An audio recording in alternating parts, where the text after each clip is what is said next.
You can't get better if you don't love what you're trying to get better about. You don't care about anything unless you love it. So if you don't love yourself, you're not going to get better. You're not going to try and put work or effort into yourself. On this week's show, a salute to service and recovery. You're going to hear from 3 veterans in recovery from addiction. I recently sat down with them at a special Veterans Day event in my hometown of Longmont, Colorado. And let me tell you, these guys are amazing. They're going to share their powerful stories and journeys through life's ups and downs, through battles both personally and in war, and how they came out of it on the other side in recovery, and what they do to give back to other veterans who need help these days. A special event you're going to want to sit and watch. Really powerful stuff on this week's VV's BFB.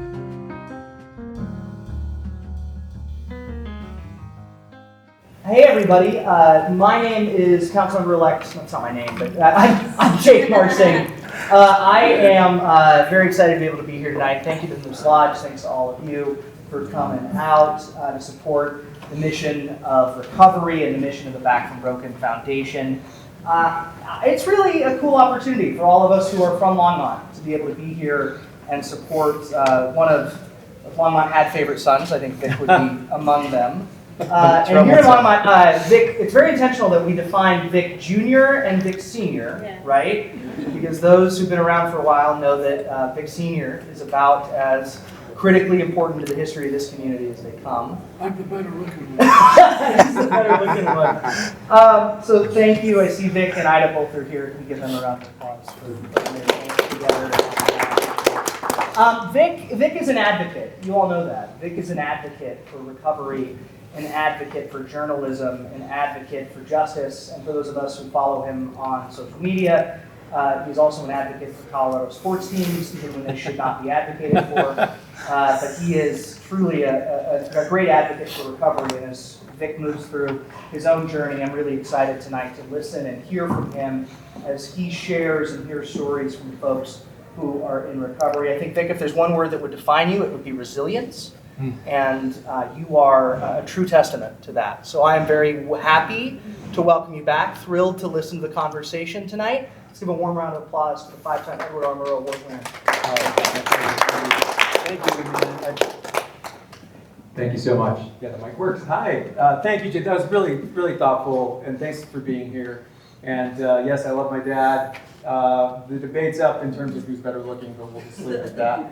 And thank you to these guys, most importantly, for not only your service to our country, but your service to other veterans in recovery. And we're going to talk about that today.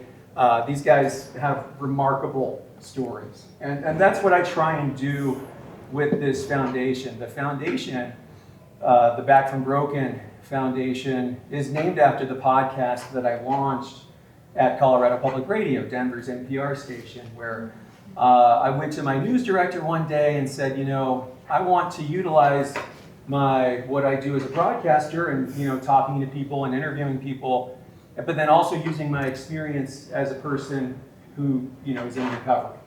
And it turned out to be something that I'm very proud of. We interviewed people from all walks of life. There were well-known people, famous people, and then just everyday people. And my favorite conversations were just the everyday people, right? Our neighbors, our friends, things like that. And when I decided to launch a nonprofit around the podcast earlier this year, I wanted to keep the show going. And so the show is just getting back up and running on YouTube, which is where this conversation will be posted shortly after our conversation today, so that way it can go out to more people and you can share and share away. On your chairs are the program for today, and then you can get to know some of these folks up here. You get to know me. There's also information about the nonprofit in the pamphlets. It includes a QR code that takes you to our website. And it also gives you the link to YouTube where the show will be up later and where you can watch other conversations with people in recovery. I'm always really grateful to do that, and it's something that means a lot to me when we can pass along these things, because I think one of the things that when I was in early recovery, And I finally had the courage to say 3 words, I need help. The thing that really kept me going was listening to people who have been in my shoes tell their stories. Because then I heard myself, right? Because a lot of times you feel like you're all alone when you're struggling with the disease of addiction, right? You feel no one can understand, no one can possibly understand what I'm going through, right? Until someone actually does. Until you sit there and you listen to someone tell their tale, which may be very similar to yours, and then your ears perk up, right? Wow, that guy went through the exact same hell that I went through, and he's standing up there and he looks great, right? And that's a really powerful tool to be able to pass those stories on to people who need that, right? And then those stories become someone else's survival guide. And that's how I like to use the metaphor of passing the baton, because that's how it really, when you may take away something from this conversation today into your own households, into your own communities, and then they take something from that, and it just keeps going on. And that's the idea, at least, It's simple. And it's something I'm really proud to do. And especially today, on Veterans Day, 3 men who have served our country. I'm going to let them give a little brief introduction about who they are and just a little bit about your service. And then we're just going to have a conversation. And we'll start to the person right next to me, John Standen Evans, who, by the way, if you listen to the first go-around of Back from Broken, is still available on Apple Podcasts or Spotify. We did a special event where we talked to John about his story, which is really powerful in and of itself. So, John, thank you for being here today, man. Appreciate it. Thank you, Vic. Glad to be here. Thanks all for being here and supporting this organization. My name is John Evans. I'm an Army veteran. Spent 4 years in the Army from 2002 to 2006. Deployed twice to Iraq as a medic, and I've been in recovery since July 2nd, 2007. Right on. Thank you. Yes, please. Hi, Rich. Hello, my name is Rich Shock. I'm a Navy veteran. I had some recovery before. I was clean and sober for over 11 years. I had a back injury from when I was in the Navy that eventually got worse, and I went on pain medication, which led me into homelessness and heroin addiction. I stumbled into the VA 2014. It's all a blur, but I got help. I ended up, I was homeless. They sent me to treatment, and then I went through a homeless program and got some help with housing. I'm fully independent today, but I've been clean and sober since 2015. Hey, Sean. Hey, Vic. So my name's Sean. I'm also an Army veteran. I spent 12 years in the Army. And when I got out, I had a really hard time and I am now 540 some days sober. That's awesome. Over a year, man. That's good. We were talking beforehand, because I kind of do these pre-interviews with all my guests beforehand just to get to know their story a little bit. And the thing that's always just like a constant when we talk about addiction is that our problems start well before we even pick up a drug, well before we even pick up a drink for the first time. And the common denominator, and I could speak for myself as well, of the folks up here is we all kind of had tough childhoods, right? And that's one of the things I kind of want to start before we get into the military service. John, I know you grew up in upstate New York. Is it Syracuse? Syracuse. You got it. Your parents divorced, if I'm not mistaken. And they both struggled with their own substance use. Correct. Yeah, can you talk about that a little bit? Yeah, I born in Houston, Texas. Got one sister. Bounced around from Houston to Florida to New York by the time I was in about first grade. And we were bouncing around like that because my mom was in and out of treatment centers, and my dad was trying to just keep a roof over our heads. And so you're right. The disturbance, the lack of stability, all that stuff kind of played a huge role kind of in my development. Started seeing behavioral challenges as a young kid. And then, they ended up splitting up. She lived in Florida, we lived in New York.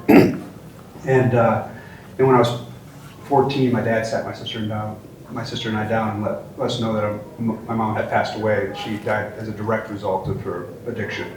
And but she was sober for about 8 years before she relapsed and then died. But what happened for me was really that began the escapism. That really began the seeking oblivion, feeling different, all the things that come with, I was one of the only kids that I knew that had lost a parent.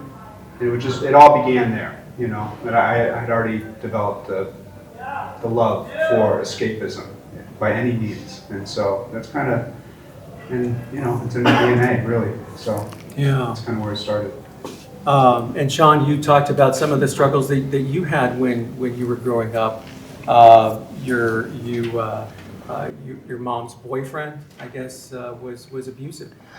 Yeah, growing up, my father and my mom split before I even can remember, and we lived not too far from here in Lochbuie, and my mom's not just one boyfriend; she's had a couple, but the major boyfriend that she had was very abusive. I remember almost daily getting punched, having to fight my brother, and he's 6 years older than me, so of course he's winning. And just getting told it was wrestling, but not waking up, but having like bloody noses and just being punched all the time. And like I was discussing with you earlier, it didn't even end there. It ended, or even with like food, at the end of the night when everyone was done eating, I had to finish all of the food. That was my job. If they only ate 1 or 2 plates, I had to kill whatever was left. There were no leftovers. So that's just kind of how it went from there. And you were a little different from John, whereas John really acted up in school and had some behavioral issues. You were straight edge, right? That is correct. Up until very recently, I was a non-rule breaking, had to follow everything. I had straight A's in school. I wouldn't know anything about that. You need to. For me, I think it was just being different. Like I knew where I would end up if I wasn't like that. But if I was the good kid, if I was the good student, if I was doing all the good things, then I had a way out. I had a place I could go, and hopefully sooner than later. So, God, it's tough to be a kid. Rich, we all got our same.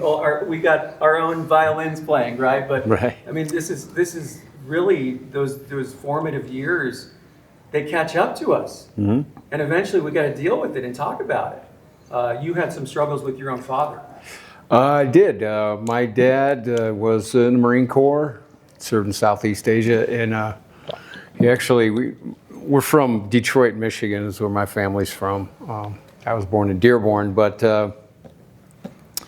Dad was given a choice, either go to prison or go into the Marine Corps. Back when they did that, they won't take you now if you do that. But so he chose the Marine Corps, and they sent him to Laos, and he never talked that much about it. But growing up, he would swing one way or the other. He was the most fun. We would go on roller coasters together and would just scream our heads off. He was a blast, and then the littlest thing would set him off. And he got very violent. I caught the brunt of it. I have an older sister, but I was the one who caught the brunt of it. And I remember growing up thinking that was normal to just get stomped by your old man. I just thought, doesn't this happen to everybody? It wasn't until later in life I'm like, no, that was messed up. But I always grew up with that hypervigilance, like always looking over my shoulder. So, and it did catch up for sure. And what I found at a pretty young age, through my own, the trauma that I dealt with when I was younger, and the mental health and the behavioral health issues that I dealt with,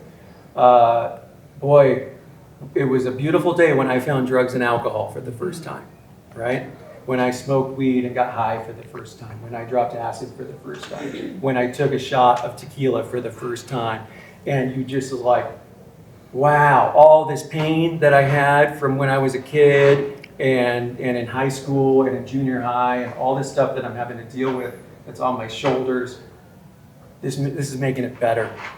When did you find drugs and alcohol? Junior high. Yeah. Junior high. Yeah, same here. I was on the wrestling team. You could have split the wrestling team down the middle. This half was the kids that came from the well-to-do families that did everything right. The rest of us were a bunch of stoners, and we would get stoned and wrestle. That actually sounds kind of awesome. It seemed like a good idea at the time. Yeah, and then just kind of did that have the trajectory through high school, kind of going on to the next thing? Absolutely, Yeah. absolutely. You know, my parents ended up divorced. Sister went off to do something. Dad met another lady and got a whole new family and moved somewhere else. It was me and Mom. She didn't know how to handle me. And we ended up moving to New Mexico, Albuquerque. Just me and Mom. And I couldn't, I don't know why, but I wasn't permitted. I wasn't wrestling anymore. She didn't want me wrestling anymore. I did get injured the year before. I don't know. But anyway, I had no, my dad wasn't around anymore. It was me and her. And I was a restless young kid that had no outlet that, you know, like wrestling and football and sports provided before. So I, started hanging out with the stoner kids and, progressed into LSD and a lot of other pills, sometimes pills, I didn't even know what they were, but yeah, and then heavy drinking as well, for sure. Does that sound familiar, John? I don't know anything about that. Yeah, very similar. I think, so when my mother passed going into night, because I was going into high school, and it's just that period of experimentation. A lot of kids were, starting to get exposed to drinking and using, and I just took off right out of the gate, and I drank for effect, and I was always the kid that was way too drunk, way too out there. Parties starting, and they're checking my pulse to make sure I'm not dead. I'm laying there, and it just overshot the mark It's never enough. every time. In some ways, that's when I actually began to see there was a difference. There was a real difference between the way that I consumed and the way that other people were consuming. And even in high school, I tried to pump the brakes a couple of times. There was arrests. I got arrested a few times, and suspensions, getting in trouble in school. I had no capacity to do schoolwork. I cheated my way through. The only way I got through high school is I cheated, and a lot of stories about that. But but it's just like I had no real zero direction. Everybody was thinking about where they're going to college, and I just, and then enter the village, that conversation. Well, that's a good transition, John. Yeah. So you were, talk about how you ended up going into the military, because you were working construction, if I'm not mistaken, out of high school? Well, no, I didn't even make it out. I went directly out of high school. So, I would work construction because my father had a contracting. So when I would get suspended from school, I'd go to work for him. Okay. That's the most construction experience I had. But 9/11 happened when I was in 11th grade. I come from a long line of military service, and so I joined in 2002, right when I graduated. And so we knew things were ramping up, and it was really it was a two-part decision. Half of it was about the lineage, the legacy of my family, the military service, all that, and the other half was this like Hail Mary to get my life together, to try to do something. It's like, you go from zero to hero in the eyes of society, just like that. Sign a piece of paper and away you go. And now you've done something, but you haven't done anything yet. And but it is a way to immediately transform your life. And so it looked like an out. And we were all fired up in 2001, 2002, So it was, that was how, but I entered as an alcoholic, as a drug addict. And so the story continues into the military, and the time in there didn't support recovery, I can tell you that. Oh, John, we're going to hear John's story, and it's really powerful. And everyone has powerful stories. That's the common denominator, is everyone. I may not know what it's like to have your story, but we all have the same story in a sense. Rich, how did you find the military? Obviously, did you want to follow in your father's footsteps, kind of thing? Sort of. sort of. Like John, I had gotten in some trouble in high school and ended up in front of a judge a couple of times. And, you know, it was getting towards the end of my senior year, and was pretty much told, you know, Mom was just, she was done, fed up. I don't blame her, but she was like, you got to decide what you're going to do. Because, you know, I did not have the head for college. I did not. I could barely pass high school.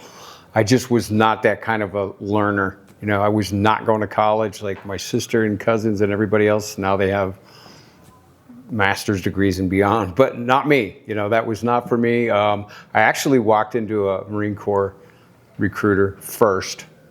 And then what was funny is there was me and 4 of my buddies all joined the Navy right around the same time. And I met a Navy recruiter from one of my buddies. And they're probably going to end up watching this, so I'll just say it. But anyway, all 4 of those guys got kicked out. I stayed in. I don't know. I wasn't going home. I was not going home. So that's what that's why I chose the military. I really didn't have another plan. I didn't want to stay home. I wanted out. So it was actually a good experience for me. But that's why I chose the Navy. And Shaun, you are a little different because you wanted to be a soldier from when you were a little boy. Yeah. A lot of people don't believe me, and I know a lot of people don't see it, but I knew that I was going to join the military from the age of 4. It was, I think, one of the things that kept me on the straight and narrow the entire time, because I knew that in order to get what I wanted and to be where I needed to be, I couldn't be a troublemaker. I couldn't be, you know, out there like everybody else. And it was just another part of my life. I was watching the movie Green Berets with my grandfather. And I've seen that movie probably 400 or 500 times. John Wayne? Yep.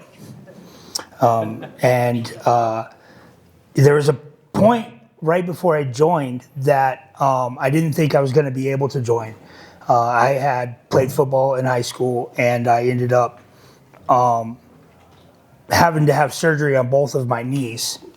And at that point, I was like, there's no way the recruiters are going to see me. So I took a little detour, and I ended up getting married right before I joined the Army. And my she's my ex-wife now, my first ex-wife.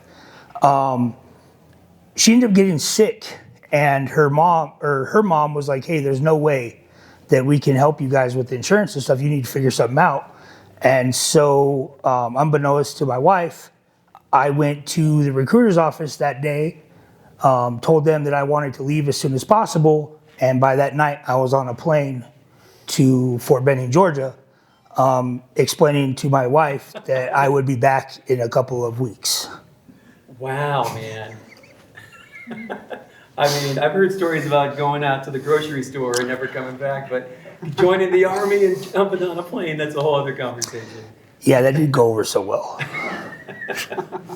Well, now you guys are all there, and John, as John alluded to, the problems didn't just magically, we all wish our problems could just magically go away due to a geography change, you know? Sure. And it's like, as much as we want to, like, I always did that. Like, I'd hop in a car, everything sucks in this state, I'm moving to another state, as if they don't have drugs and alcohol in the other state, right?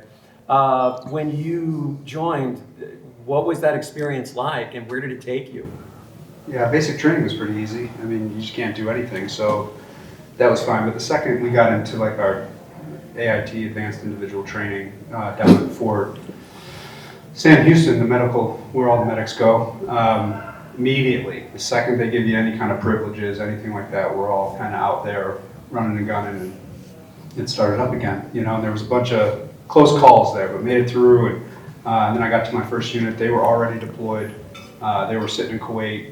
I was at Fort Carson for 2 weeks and then hooked up with them and went north. And then, but between deployments, you know, it was just, you know, this is when I saw the progression of the disease. You know, post-deployment, now I can drink every day the way I want. You know, now the problems start. You know, now I'm late to formation. no, it's all this stuff, right? Now I'm getting arrested again, and all this stuff. And I mean, if we were not where we were in kind of a deployment cadence, you know, like when we got back from the first deployment, they're like, do not get comfortable.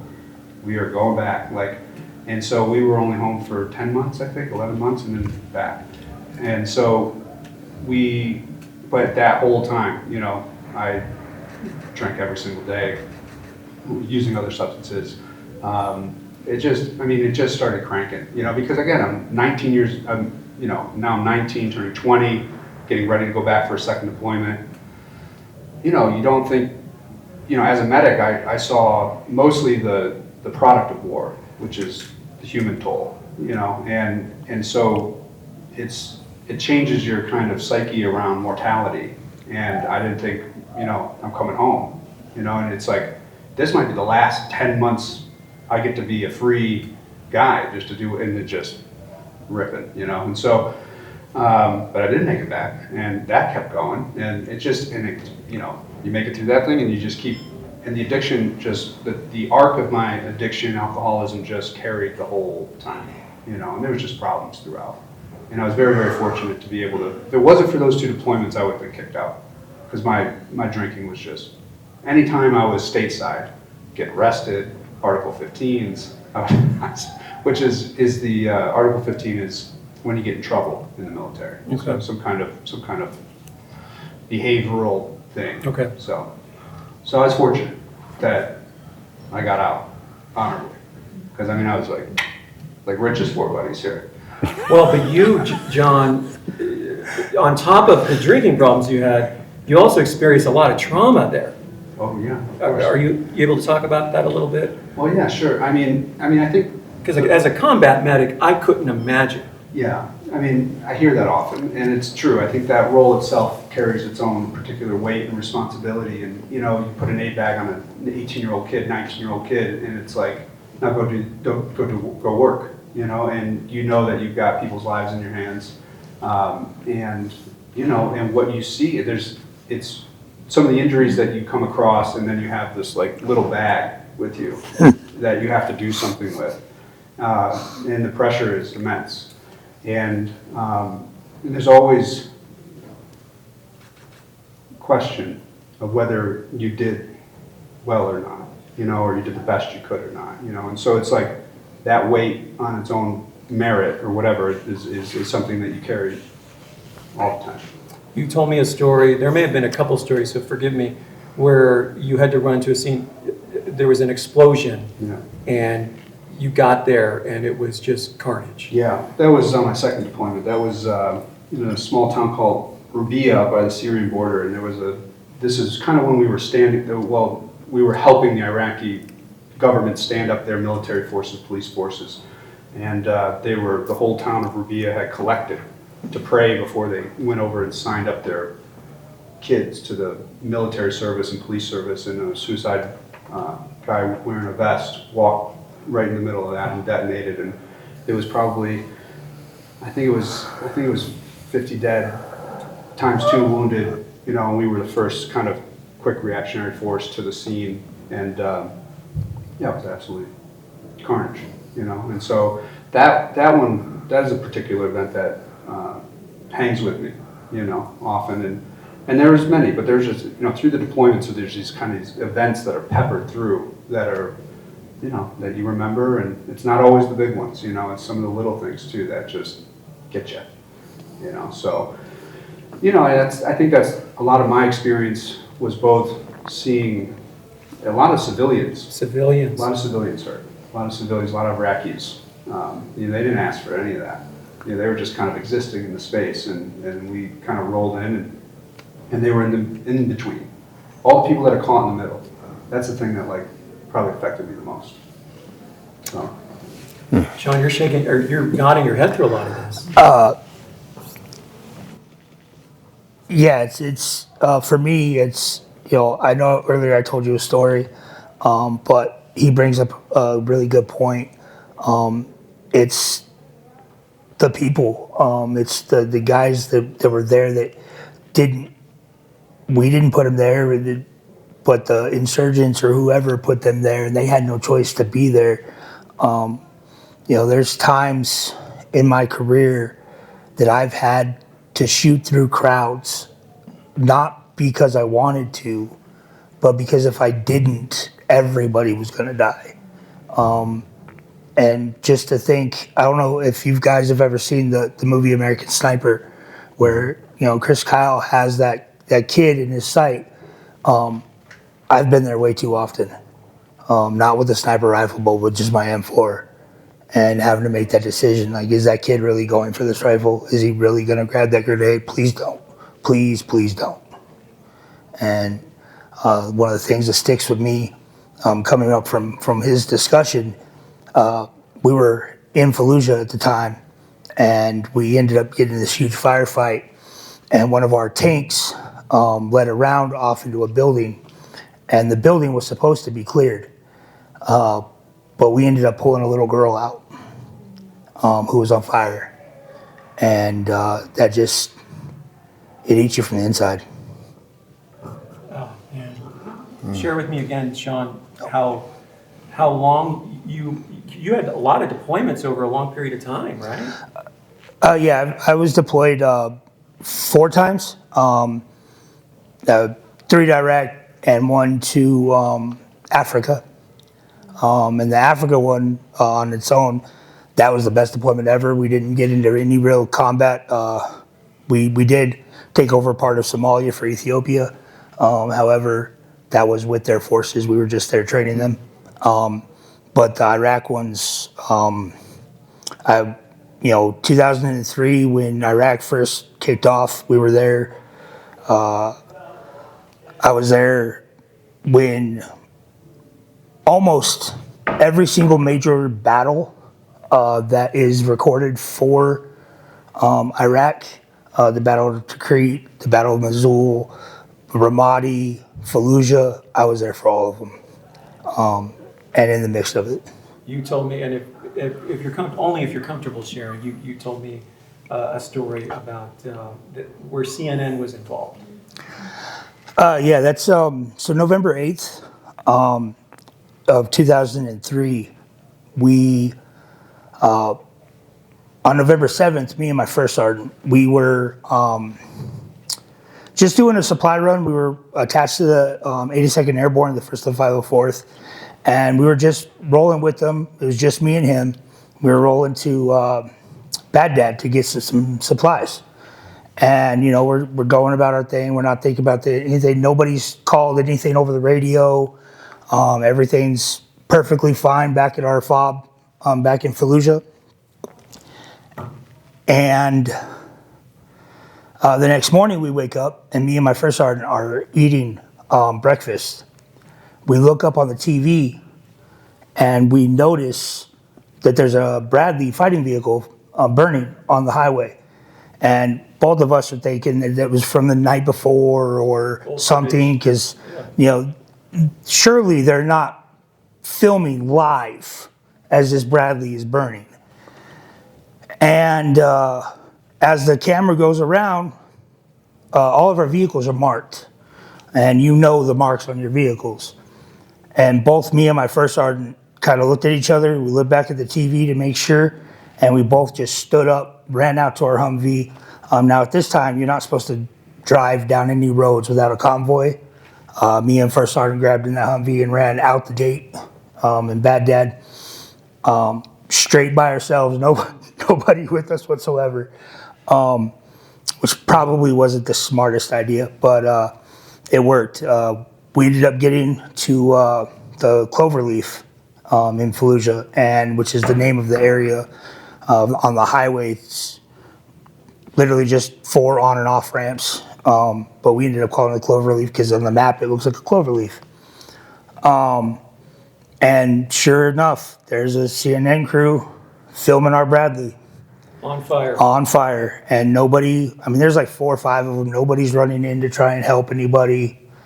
My guys are there, but they're all trying to get out of a burning vehicle. So we ended up having to help out, and it's just, yeah. You guys just go through so much there. Rich, in the Navy, What was your experience like? Because I know that you also, in addition to struggling with alcohol, crystal meth entered the picture, and It did. and if you've ever done that drug, that's a whole other horse. It did. It did. Yeah, I don't know how I stumbled. I was at, we used to go out to Fiesta Island in San Diego and, have a keg of beer and a bonfire and that kind of thing. And there was some guys around that were doing meth. And I tried it and it was amazing. I could stay up for days and work. And Seems like a good idea at the time. at the time, yeah. But this is closer to the end of my enlistment. But yeah, so there was like this whole ring of people around San Diego and 32nd Street there in Naval Base that were trafficking meth and doing meth. A bunch of us were. For me, I'd gotten in so much trouble at that time when I was a kid, and that's why I went in the Navy, and I found myself kind of getting back into trouble again. And I always felt kind of ashamed of that. Like, I'm wearing a uniform and I'm doing drugs, And it wasn't just me. There's a lot of people.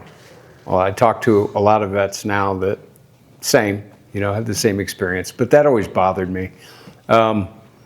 But yeah, it became, I think it really influenced my decision to get out instead of re-enlist, because I just wanted to get away, away from all of that and always looking over my shoulder, afraid of getting caught.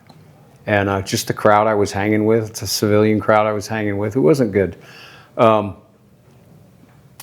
So after that, I went home and I was like, I'm finally out of there. But sure enough, I'm driving down the street one day and I see a guy sitting out in his front yard I went to high school with, Mike, this guy Mike. I just stop and go, dude, what are you doing? I thought you were in the Navy. And he was like, oh, I just got out. And he's like, you want to come into a line? Off and running again. Just like that. Just like that. Just popped up. It's so seductive, man. Mm-hmm. I just could never, for me, my drug of choice was cocaine. I could not say no to that drug. The drug was my master. And the worst is when you would go the whole day, I'm not doing it today. I'm not doing it today. I'm shutting off my phone. I'm not going to the bars. And it just always found me. It was like a magnet. Yeah. And you can't say no to it. Yep. Especially when you haven't even begun to process any of the things, all the shit that's going on in your life that makes the temptation to use so seductive to begin with. Yeah. Yeah. And that whole, like I said, I was doing some drugs and drinking before, but that drug, meth, it's just evil, and that whole world, that whole culture, I was like right in the middle of it, worse than ever. How long did that go on for? So what did post-military life look like? Wow. A lot of meth, a lot of drugs. It's a blur. Yeah. I ended up getting married. The second time I got married. I got married when I was in the Navy. That was a whole other story. But yeah, I have a son now that was born when I was in the Navy. He's 41, and I have a grandson and a daughter-in-law. But anyway, yeah, I ended up getting married the second time to somebody that was a bad idea. It was a bad idea. That's all I'm going to say. But I remember when I came, everybody in town knew I was struggling, and actually, my wife at the time, her parents offered to pay for me to go to treatment, and they did, and I took them up on it. So that's when I got clean the first time. My original sobriety date was August 2nd, 1990. And you had a long stretch. Mm-hmm. And I want to come back to what led after that. Going back to John's story. John, after you came home, it was a struggle for you as well, from what I remember in our conversations, in terms of not only did you never deal with the underlying issues in terms of the alcohol, now you just came out of this hell, and now you got to deal with this now. Yeah. So I got out in 2006, and I was probably one of the first OIF veterans to come back to the Syracuse area. So anybody else that, unless they unless they were in the initial push into Iraq. Like, I mean, I got out pretty early, and I was into Iraq very early. So I was one of the first people to come back into that area. So it was, you know, you feel like I had just, it was like you blinked, 4 years went by, and I just lived a lifetime of experiences. And I came back into these old friends and stuff, and they're all just maybe coming out of college, or, you know, they're just the same, like they're the exact same. Nothing's really happened, you know, and I am completely different. And I'm trying to integrate in some way. And the feelings of loneliness, the feelings of isolation were so intense that I just, you know, you hear this idea of being alone in a room full of people. So I had kind of double dose of that. I had my military experience adding to that effect or that experience, and then, you know, having alcoholism has this very pervasive sense of, you don't get me, you don't understand me. Yeah. But there was a lot of that, and so, I mean, very, very quickly, you know, I started coming apart at the seams emotionally. So my post-deployment drinking was all of like 10 months before I made it to like the hospital. So it was a very short. Well, it had to be tough too, because everyone's thanking you for your service. Yeah. But you didn't feel so proud about things. No, I did not. So I mean, I was very conflicted, tremendously conflicted. Again, I'm 22, you know, my worldview is limited.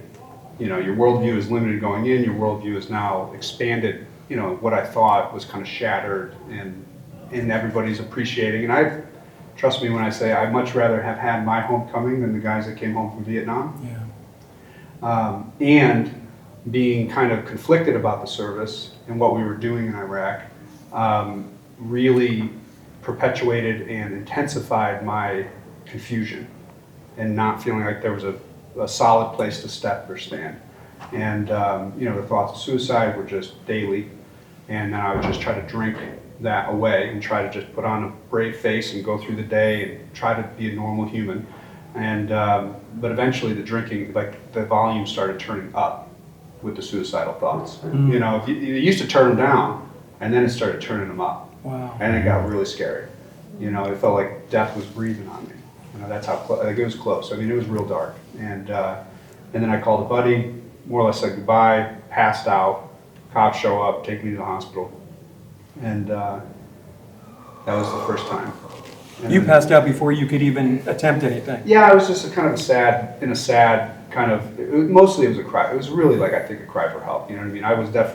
I had intention, but it was, you know, I still was holding on to this idea. I mean, I had been in trouble from drinking and drugging for a long time, and I've had all the external, you know, indicators coming back at me, going, John, if you stop drinking, things could be okay, maybe, you know. And I had been hearing that for years, and it's like, what if those guys are right, you know? And so I hadn't really given up all hope, you know. And I think that's really what. But man, the idea of like drinking and using had become such a part of my identity. It was who I was, you know. It's like it woven itself into who I thought I was. And so that's a form of death as well. And like, you know, if you walk in that direction, you also, because again, all my formative years were drinking and using, you know? And so the idea of giving that up. Oh, I mean, it's like brushing your teeth. Yeah. You know, it's like, I'm not going to give this up. This is what I do every day. You know, I do cocaine every day. I drink every day. You kidding me? Right. Yeah. So so do I kill myself, or do I kill myself this other way? Right. You know? Yeah, that's exactly right.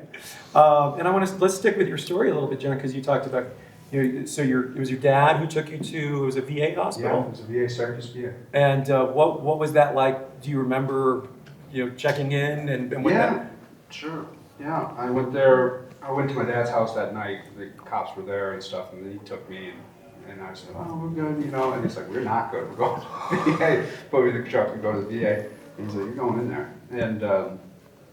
And so I did, and checked myself in. And in about 10 days, I was well, believe it or not. And told the doctors, thanks for everything. And, I'm cured. you got this Thank one you. there, thank you so much. You know, it is funny. All fixed up. Yeah, and you know, I remember sitting in front of this doctor, and he was like, you know, you're pretty unwell. And And he's like, these are your options, you know, inpatient Canandaigua, outpatient, you got this. And I was like, oh, what about that outpatient option, you know? And he's like, I think you should go inpatient. I was like, I'm busy, you know, I got things to do. And so I go outpatient, and I walk out of that hospital convinced I'm done drinking and using, and I was drunk in 4 hours. You know, 4 hours. Yep. And And we laugh because we've all been there, right? It's like, you know, you guys may be thinking, why are they laughing at this painful stuff? Well, it's a part of the recovery, but it's like we get it. Yeah. We get it, right? It's like our own language. Yeah, because here I am in the psych ward, planning my life, you know, like, here we go, you know, I got it all together now. And I'd never been sober before, ever. And the hubris, the arrogance, you know, the ignorance to think, oh, just stay sober, I guess, you know. I had no idea what I was up against, but I learned very fast because I made it on my own power, 4 hours. And so so I stayed drunk for another 90 days, and I landed right back in the hospital, and that was on July 2nd, 2007. And what was July 2nd, 2007? You've been sober since. Since that day. Yeah. So what was different about this second go around? I just said, okay. When he said, we think you're very sick, you should go inpatient. I said, okay. You listened. Yeah, I had ears for it this time. I mean, I needed that relapse. You can't even really call it a relapse, really, because like, I guess you can in some ways, because I had intended to stay sober and I didn't.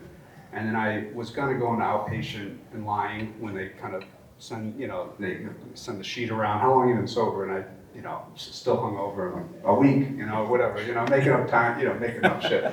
And and I needed all that and it just got darker, you know, and I was like, this is not gonna end. And so when I went back there, they had a bed for me, and they were able to send me. I went to Canandaigua for 65 days, and I was introduced to people who had found recovery, and I was able to start putting some things into practice. You know. And I want to. That's the best part about these conversations is when we get to the recovery part, is then we can pass that on. Getting back to your story, Rich, because you were. You got sober for a long time. Yeah, I had over 11 years Yeah. at one time. And then you had some physical issues, your back. Yeah, I actually had 2 back injuries when I was in the Navy. And of course, I was young and recovered quick. They just go, here's some ibuprofen and light duty, which doesn't mean anything. There is no such thing. But yeah, I was a carpenter and you know, I used my body for work. I did that for years. I was in the union, and over time, I would tweak my back a bit. It was in the same spot every time.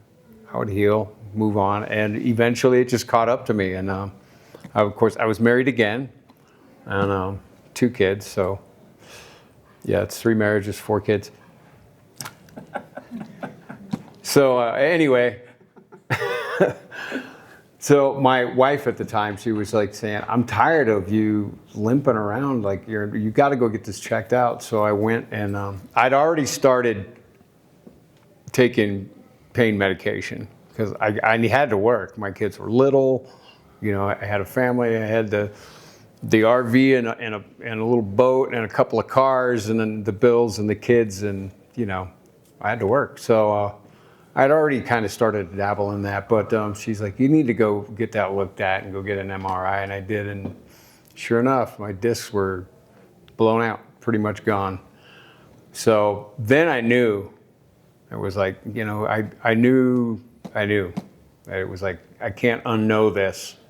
So it's time, can't unknow, I can't like just, I tried to go back to work and keep working, but I was just eating pain pills, like. And they were prescribed to you. Oh yeah. Oh yeah, they prescribed me a big bottle of them. I'm like, are you out of your mind? Have you any idea? But Don't you know who I am? But, no. But your story is so much like a lot of people, Yeah. right? That, well, it's okay, a doctor gave me this. Yeah. And honestly, it was kind of a desperation move. I knew how bad my back was and that there was no undoing that. There was nothing that physical therapy or anything would do about it. It was like, and I had to work. I was like, I cannot not work. I can't be limping around. And my buddies at work would help and carry stuff for me, but how long is that going to go on? No, You know, anyone I mean, who has back issues. I have degenerative. they're not going to carry me for the next, 20 years till I retire. I mean, it's not going to work that way. So that's what I did. And it was on them, off them, and trying cannabis. And of course I would run out before I could get a refill. So I would go through this horrible withdrawal. And then that's when I started drinking heavily.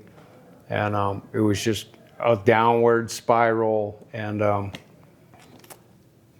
and off of Suboxone. That was a whole other thing. Same, run out. And it was just really about fighting off the withdrawal, the sick. I was just trying to not be sick, It wasn't like getting high and having fun. Like when I was in the Navy, it was fun. I don't think it was fun since then. In fact, I know it wasn't fun since then. It was just trying to keep from getting sick. And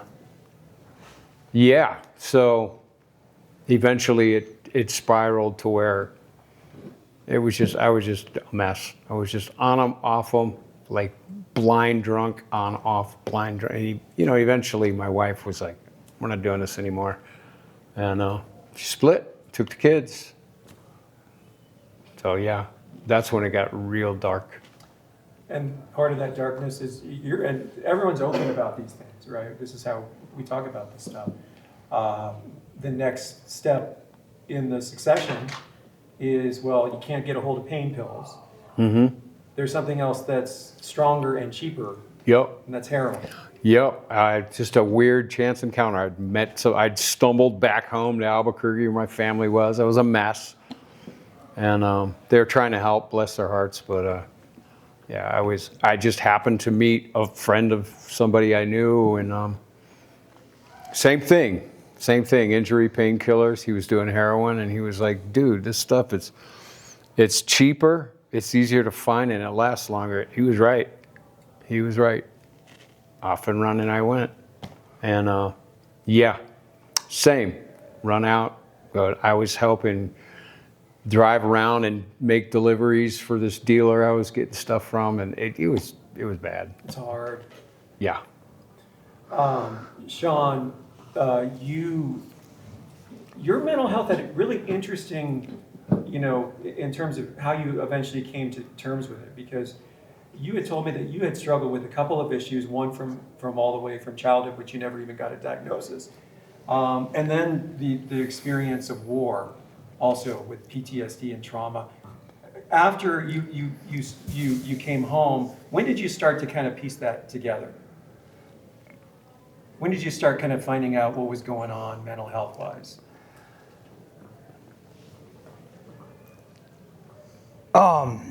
So I knew for a long time. So like I said, back in 2003, when I was still in, I went to a psychologist in the Army and was diagnosed with PTSD. However, that diagnosis went away due to the fact that back in the 2003 era, having a mental health disorder and being in the military and wanting to stay in the military was not appropriate. My first sergeant very quickly made that go away and told me to figure out a way to deal with it. There's still a lot of stigma. Yes, sir. And so I knew that there was something there, but I just took it up till I was weak and went and started doing push-ups and dealing with life and kind of pushed it to the back of my memory. And then in 2012, when I got out, I started to try and get a little bit of help for that. And I started going to the Denver VA and the Vet Center. But Vic touched on it a second ago. I have ADHD, but I wasn't diagnosed with ADHD until I was 40, 39, somewhere in there. Did you have it your whole life, and it really affected you? That's something you hear a lot. What does that look like? For me, I didn't really, like I said, I didn't know I had it. I was into a lot of things. I did a lot of stuff in the Army. It's always hurry up and wait, do this, switch this. There's always something new to do. And the moment you have a minute in the military, especially in the infantry, I'm not sure how it is for medics and all that, but in the infantry, if you're sitting in the back of the company, you're supposed to be doing hip pocket drills or coming up with training or something like that. So for me, that was easy. For me, it was, oh, hey, let's do this. Let's grab a book. I was good in the military. Not so good outside of the military. When I got out, it turned into working really late hours, wanting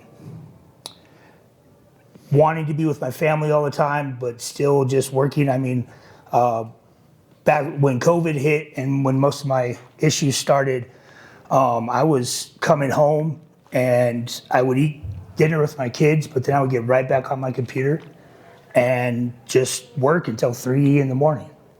And so the ADHD and everything really didn't kick in until I was diagnosed. My son had, we found out recently he has autism, but we thought that he had ADHD. And my new wife at the time is the one that helped me push to kind of get him looked at. And when they came back with that diagnosis, I went into the VA and said, hey, like, my son's got it. It's kind of hereditary. Can we take a look? This is my childhood. This is what I did. What do you think? And here's one of the other reasons why I love the VA, don't get me wrong, but I also hate them. All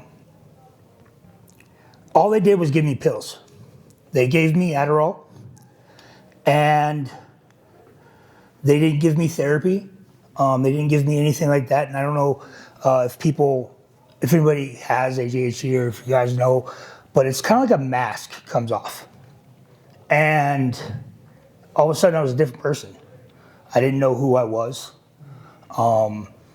I didn't feel the same. I didn't act the same. I started getting angrier. My PTSD started creeping in, and I was yelling all the time. I was just a completely angry person, and I wasn't normally that person. I wasn't doing the things I needed to at work. I was still an awesome project manager just because the ADHD helped me with that. But even at work, I had 9, 10 projects going at one time. None of them finished. So it just, yeah. It's a lot. And Shaun, or sticking with you for a minute, what's fascinating, another fascinating thing about your story is you didn't drink or do drugs at all for forever. Not really, no. You didn't find drugs until later in life. No, I didn't find drugs until COVID. So don't get me wrong. In high school, I did the whole smoke the joint here, tried to be cool with the kids. I wasn't a cool kid. I never really drank. My first beer was with my first ex-wife's dad. When I joined the military, he popped a beer and gave me one when I came back from basic training. And until then, I had a bottle of whiskey in my house for 5-6 years before it was empty. And I'm not sure that I drank all of it. I'm pretty sure that someone else did. So yeah, I didn't really do much. I really didn't do anything. I was completely in my life, naive about anything. These guys are talking about like the drugs in the military. I remember being an NCO and catching guys doing drugs, but I didn't know that it was that bad until now that I have done drugs, I look back on it and go, oh shit. Like that was, dang, it was everywhere. And I didn't notice it. I didn't realize it was there. You know, and I didn't start, my drug of choice is also meth. I didn't start doing meth until after I was already on Adderall. Wow. What made you go toward that drug? It was a combination of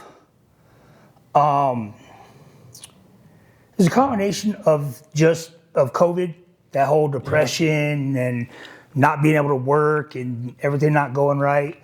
And then there was also some, you know, personal life stuff.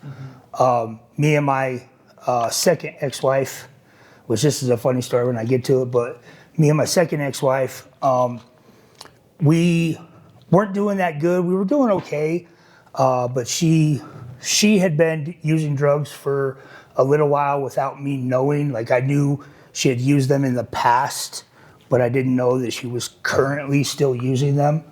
And then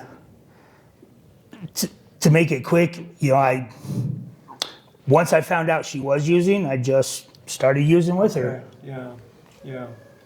And boy, that's tough when it's tough for two people to quit. Then it just got, it got worse. Still, because I'm on meth, my PTSD is way out of check. You know, things got really bad until they weren't. Coming back to you, Rich, things got really, you know, picking up what Shaun said, but things get really bad. They keep getting worse. Mm-hmm. Right? And Definitely doesn't get better. The addiction does not get better, man. No. But that's the thing. I always just like looking back. It's like every time I would hit the pipe or do a line, it was never the same, right? And you're always trying to go back to the feeling that you had when you first did it. The first time, yeah, chasing that first one. But you can't. It's gone. It's gone forever. Yep. You really struggled, and eventually. I know you were homeless for a while. Yeah, it led me to homelessness, and so I was like street homeless, and that whole world, and that's like a whole other world that I'd never experienced before.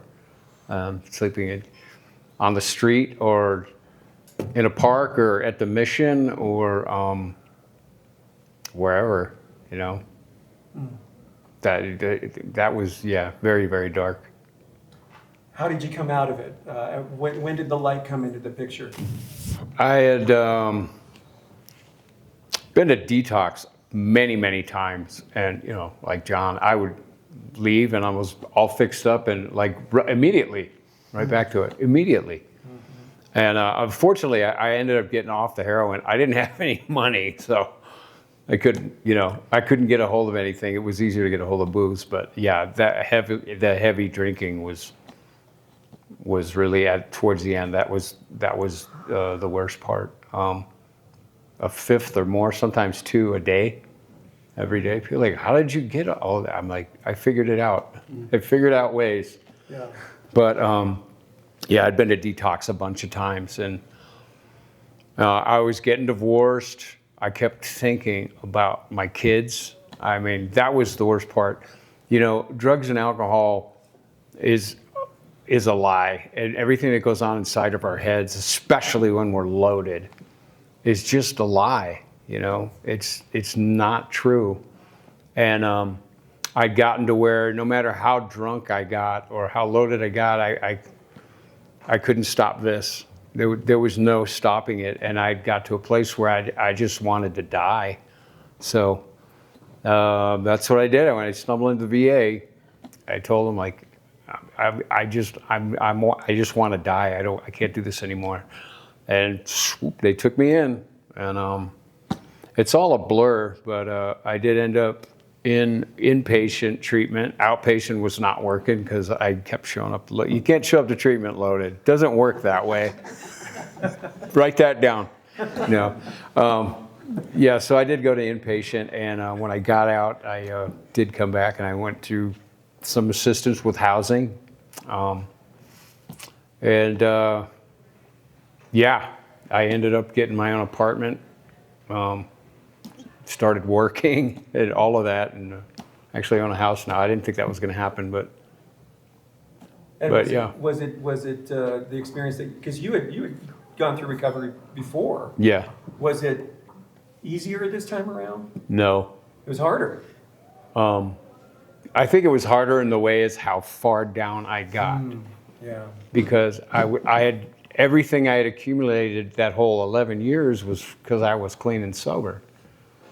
And it's not like nobody knew. Everybody knew. I lost a great career, family, all of that. Respect from a lot of people. Yeah. In my work, in my community, in my sober community, I was very well known and respected, and that all kind of fell apart, So just a heavy burden of just shame and like, how the hell did I get myself here? You ever heard of that expression, a head full of AA and a belly full of booze? Yeah. Yeah. That's the worst. That's what I mean when I couldn't drink. You can't drink away the truth. Once you learn the truth, you can't unlearn it. How do you talked about the consequences of our addiction.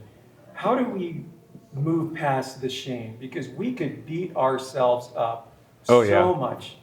Oh yeah. I think this time around, getting sober, clean and sober again, I did some things different. I'd learned about meditation, and I started keeping a journal.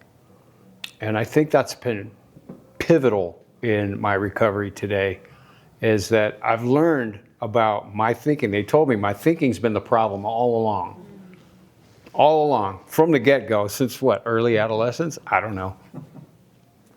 But it's been the problem all along, and I've learned about how I think. My brain thinks. That's what brains do. You can't, somebody says, sit down and clear your mind. That doesn't happen. Our brains think. Our brains produce thoughts. My brain's been producing thoughts my whole life. My problem is that I listen to the wrong ones. Yeah. I listen to the bullshit, and I learned to kind of how I think. This is how I think. And I learned to kind of challenge my thoughts and go, is that even real? Is that even true? No, man. The lies that I've told myself, the lies I've told others, I've learned to differentiate the truth from the false. Doesn't mean I don't have thoughts anymore. It's just I can check it and go, that's total bullshit. And I really believe that if you want, you got to go to that place where clean and sober,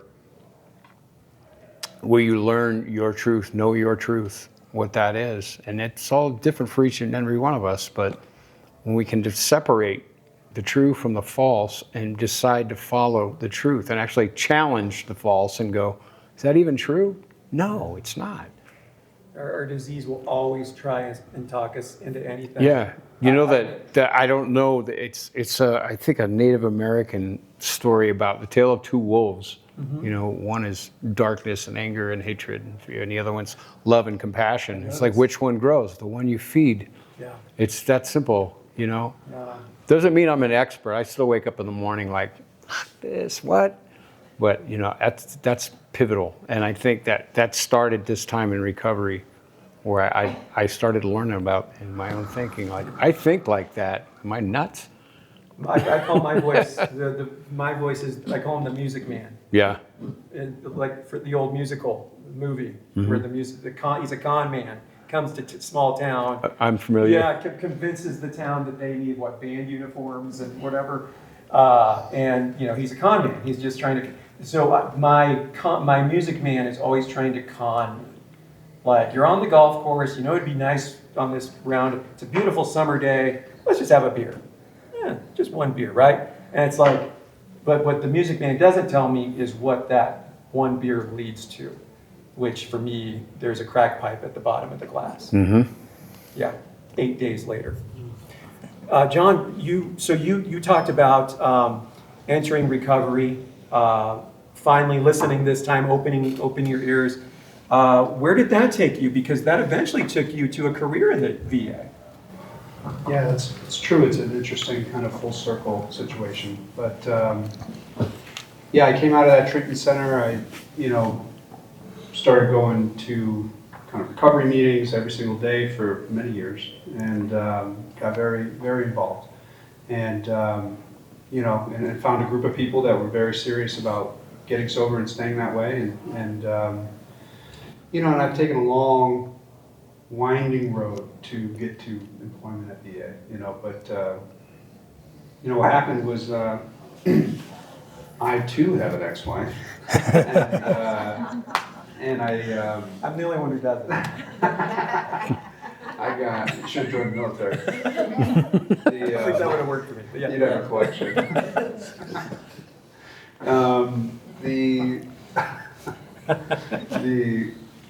So I ended up through my divorce. So this was about 10 years ago, and I had not gone to therapy. I hadn't done any kind of therapy whatsoever. And in the divorce, I was in therapy through couples therapy or whatever. And in an individual session, therapist, I had been in session with her about 8-10 times, and I said something about Iraq, and she said, "Whoa, you were in Iraq?" Mm-hmm. And it's buried, I'm not talking about it. And she said, "Where do you keep that?" And I just, just broke. I just broke, and realized there was a lot to unearth there. There was a lot to process, and I made a commitment to myself that when I got to Denver, where I was going to move to, I'd go to the VA, and I did. And so I'm in my intake psych appointment, and 10 years sober, and saying I don't know what I'm doing in my life. I'm completely lost. I was going to be a firefighter, went to the academy, did all this stuff. That's not working out. And I said, I tell her my whole life story, and then I say, and I think I just want to help people, and I don't know what to do. She said, there's a job here, and she's talked about peer support, this and that, and I was like, you would pay me to do that? I do that all the time already. Let's go. And so I did that. So I became a peer support specialist at the VA. I did that for 3 years, and somewhere in that 3-year period of time, this doctor, physician, and researcher found me to support him in recruiting veterans from all across the country with lived experience with substance use disorder, OUD, opioid use disorder, to help feed their experiences back to ongoing research to better direct the research on opioid use disorder and addiction. And so I did that for, part-time for a little bit, and then when COVID hit, there was an offer to go over to the research service, and so I took that, kind of made the leap. And you want to talk about feeling out of depth. I have a degree in golf course management, and I know a lot about drinking, but these are people that are all terminally degree holding individuals, very serious professionals, and so but I could see a path to be able to serve, and I could see a path to be uniquely of service in this space. And so one thing led to another, and I worked in a chronic pain center, and then that's kind of rolled into what I do now. So it's yeah. How does one go about the process? It seems like we a lot of people will talk about the process of recovery from like drugs and alcohol. How do we process the recovery of what you folks had to experience, right? And actually seeing trauma and seeing war, and there's just explosions, right? I mean, what does that look like in terms of recovery? Yeah, I think everybody has to kind of figure that one on their own in some ways. My experience has been a level of acceptance and understanding that you cannot change the past, and that these wounds, these experiences make us, again, uniquely qualified to talk about these things. In COVID, I got introduced to a guy, a teacher. The guy, he was a door gunner in Vietnam. His name's Claude Anshin Thomas. He is a fully ordained Buddhist monk, and he had a very, very heavy combat experience. And he wrote a book called At Hell's Gate: A Soldier's Journey from War to Peace, which I highly recommend. But it's really about learning how to carry these experiences, and not letting really define you, but understanding that they are, and that he is adamant that we are not disordered, that we are having perfectly reasonable experiences based on our, we're having perfectly reasonable responses to our experiences, and we're not broken and we are not disordered. and that in some ways that these become our gift to the world. If we can harness them, talk about them, use them. Because there's so much suffering in the world, you know, and the roots of war and violence start with the individual. And so much of my experience or recovery from my time in the military has been applying it to my life. You know, where does war start? Well, it starts with disagreement, you know, and then it escalates from there. That's the final stage, you know, and so how do I move through the world trying to apply principles that are more of love and tolerance than disagreement, division, hatred, violence. Shaun, what led you eventually, you know, the drug abuse gets worse. What led you to recovery? Because that's the good part. Because you went through through the courts. Yeah, so that's kind of what really got me there and pushed me over the edge. But what really got me to recovery was the fact that during my use, I got arrested. I ended up going to jail 6 times in the course of 3 years, I think. And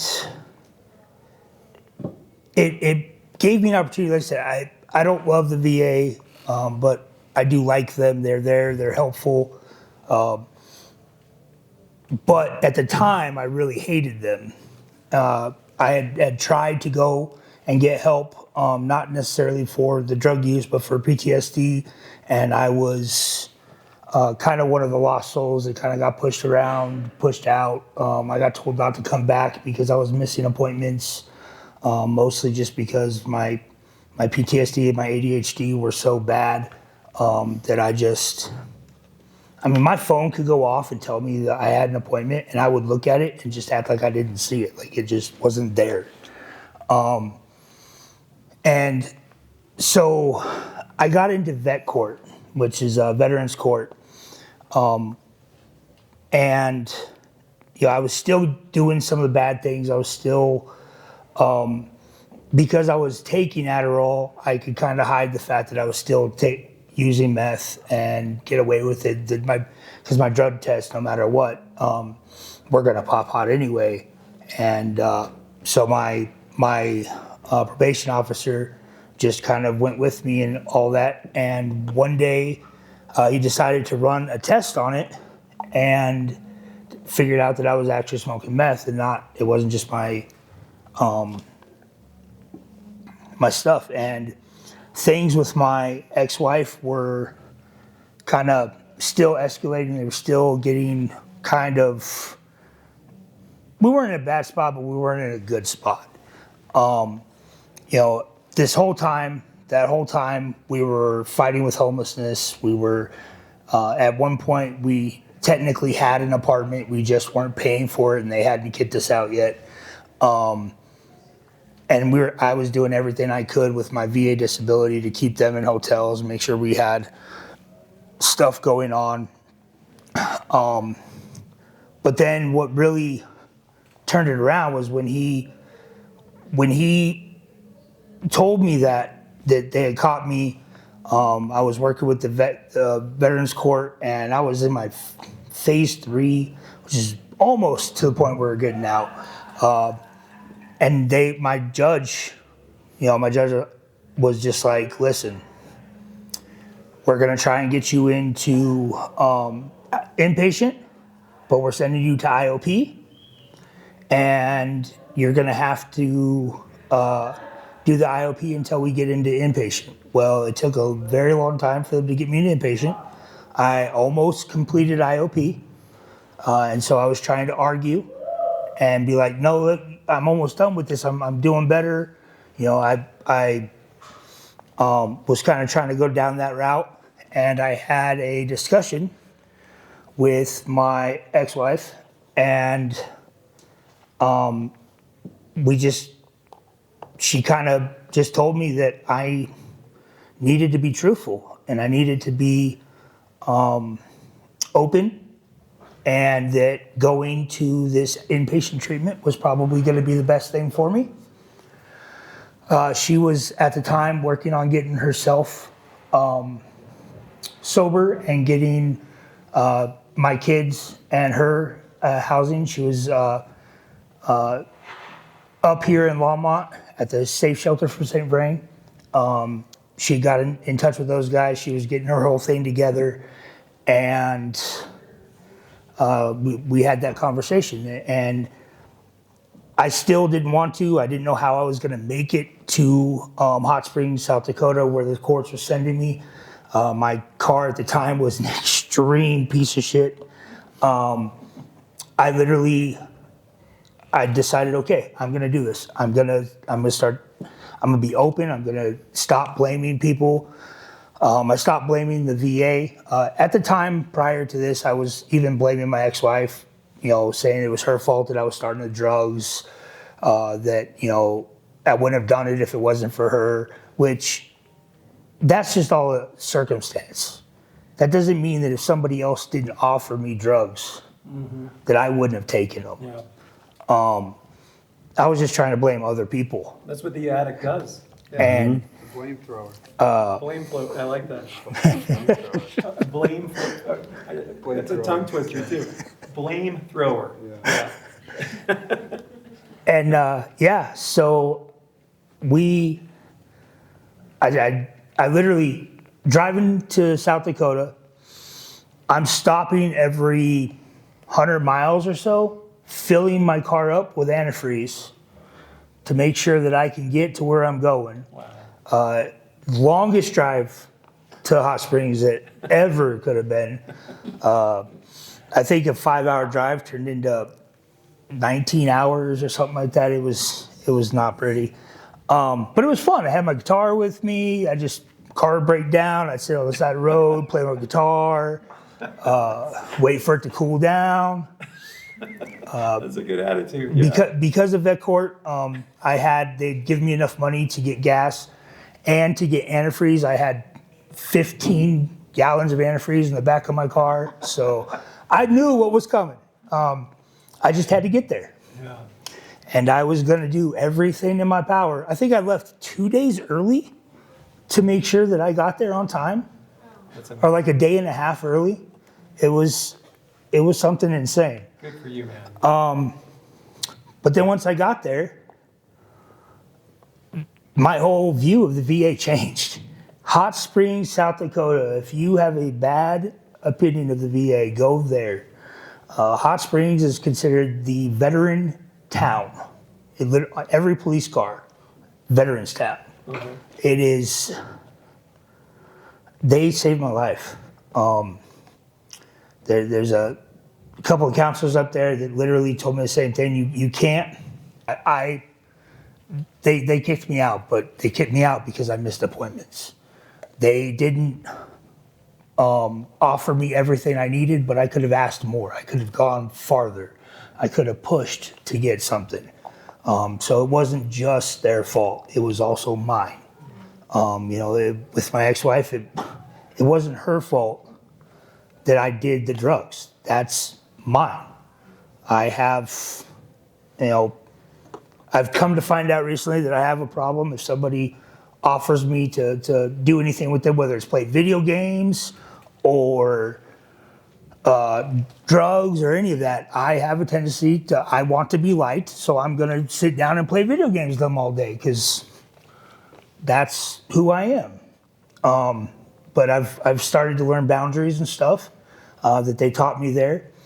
And there at the VA, I ended up getting into phase 4 of Veterans Court, which it's just a time system of being sober for so long. But then when I came back from there, I talked the judge into letting me stay here in Longmont. They wanted to put me in a sober living somewhere where they could control everything. There is a motel here where there's a nice little Korean lady that owns it, and she hates drugs, and she made sure that I was good while I was staying there.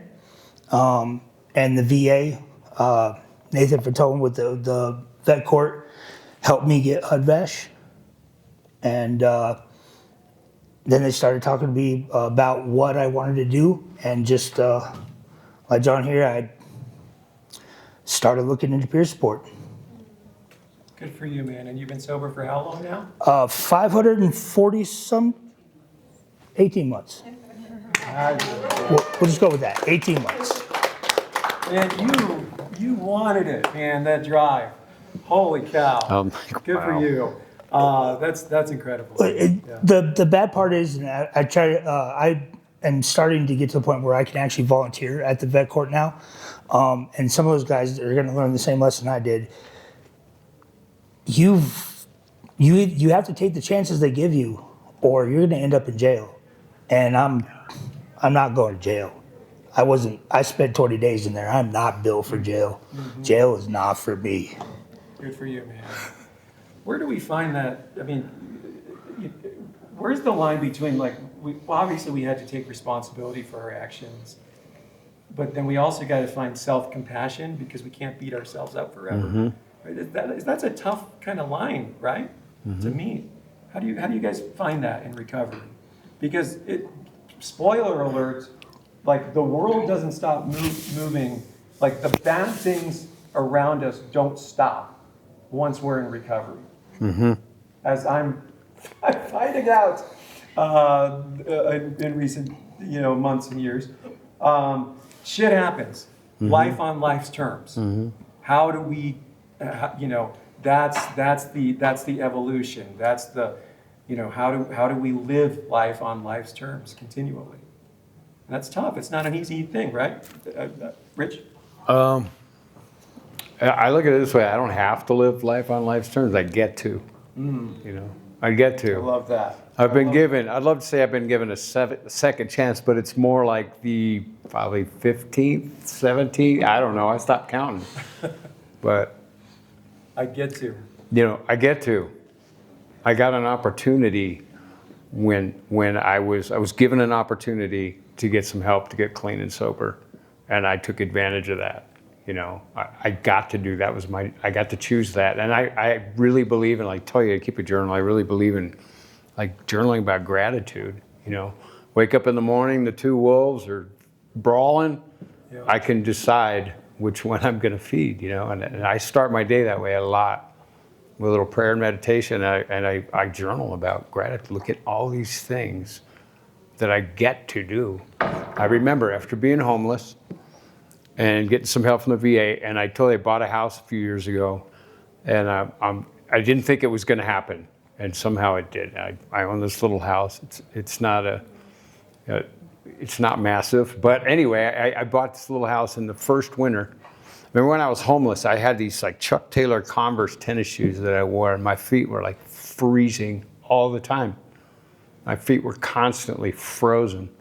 And I go outside from my house, I'm doing my morning meditation, and I really believe in like movement. So I'm shoveling snow. It was the first snow in my new house, and I'm shoveling snow, and my feet are cold. And it dawns on me, I'm like, I can walk back in my house and put on some socks. And when I'm done with this, I can warm up my feet. I get to, I didn't have to shovel the snow out of my drive. I get to. I look at it that way. I want to stay with you because in addition to working at the VA, peer support, you also found a sober active community called the Phoenix. Yeah, I heard about the Phoenix when I was in treatment in Grand Island. They were like, there's this place that says it's free, and they do rock climbing and boxing, and I'm all, I want to do that. Yeah. That's all I heard about it. And it's called the Phoenix, and I coincidentally ended up through the VA, like at Harbor Lights, which is like across the street downtown on the corner from the Phoenix, and it was another vet that took me to a boxing class there, and I've been going ever since. I've been a volunteer there. I'm a volunteer coach. They paid for me to go to CrossFit level 1 trainer cert.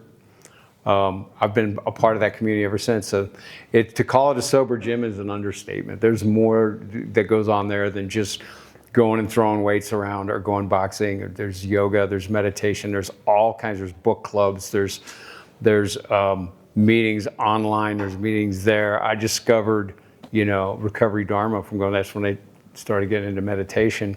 And I still am an active member at the Phoenix. 48 hours clean and sober, it's free.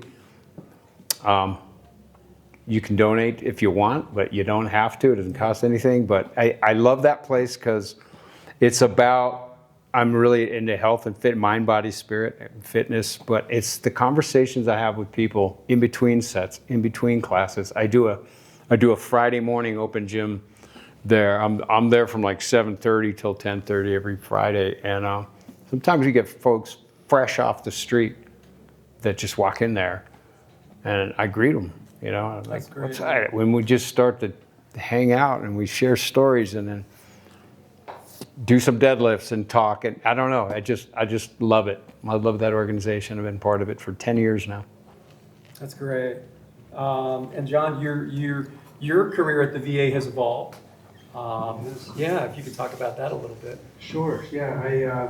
When I went over to the research service, the guy who I ended up working for was the director of a new pain clinic there, and it's called the Chronic Pain and Wellness Center in the Eastern Colorado healthcare system.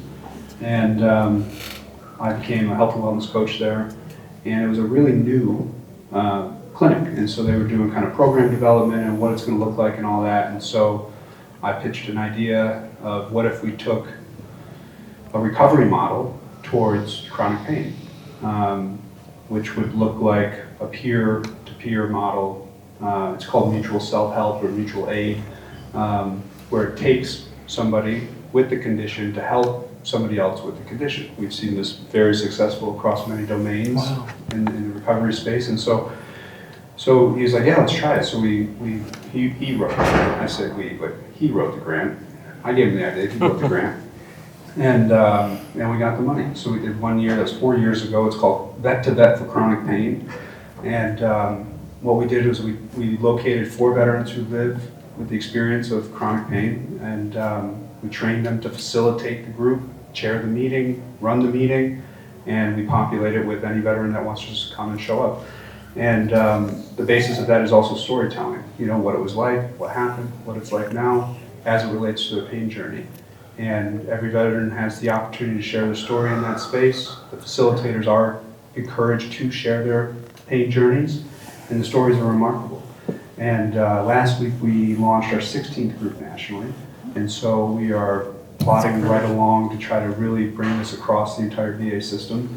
Right now we're hopefully going to submit funding for a larger 3-year funding mechanism that will allow us to be funded for 3 years and keep this going. And hopefully the vet-to-vet model will be able to be applied across any chronic persistent condition like post-traumatic stress, heart disease, cancer, so to live, amputation, you name it, right? So the model itself, hopefully what we're building can be applied across,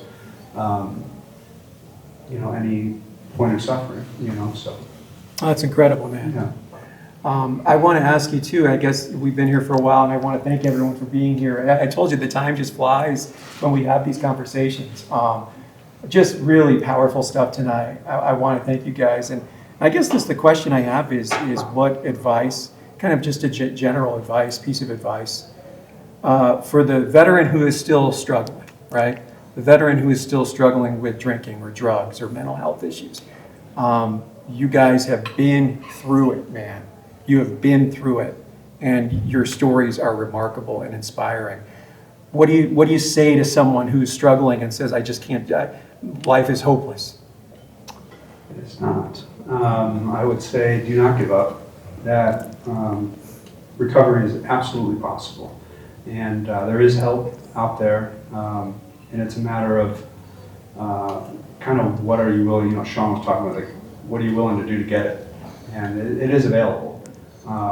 There is so many resources out there. And that you're not alone, and that for me, I guess what I would say is like the greatest moments of my life, I would have told you before I got clean and sober and entered recovery that I knew what love was, that I knew what joy was, that I knew what happiness was. I had no idea. Like all those definitions changed for me. all the best moments of my life that come after the darkest periods of my life. And it's like there's so much after the drinking and drugs. Like my whole life is, it's remarkable, and it's possible. It is, and everybody's candidate. It's just like it's available to anybody that wants it. If you want your life to be different, it can be different. Thank you, John. Same question. I'd say recovery is freedom. We are never stuck. You're not stuck. You're not stuck in this. This can be over. This can be the last time. I always tell them, if a knucklehead like me can do it, you can do it. I just need to shut up and stay out of the way, pretty much. But yeah, I like to, we think we're stuck, we're trapped. We're never trapped. That's great.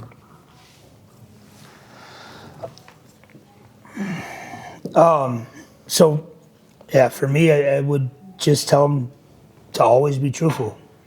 That old adage, truth sets you free. Just acknowledge what's there. Somebody asks you how you're feeling, tell them. If somebody asks you what you need, tell them. Don't try to hide it. Don't try to just be okay. If you're doing bad, it's okay to be bad. It's okay to not be doing all right. You just have to tell somebody, and you have to be open. And have plenty of antifreeze. Yes. Plenty. Lots of 15 antifreeze. gallons, was it? 15 gallons. 15 gallons. And I used all of it. Round of applause for these guys. Yes. Thank you, guys. This was a lot of fun. I appreciate it. Yeah. All right. All right. Hey, thank you guys for coming. Yeah, thanks, everybody. Hope you guys enjoyed it. Wow. Yes, thank you. Great story, man.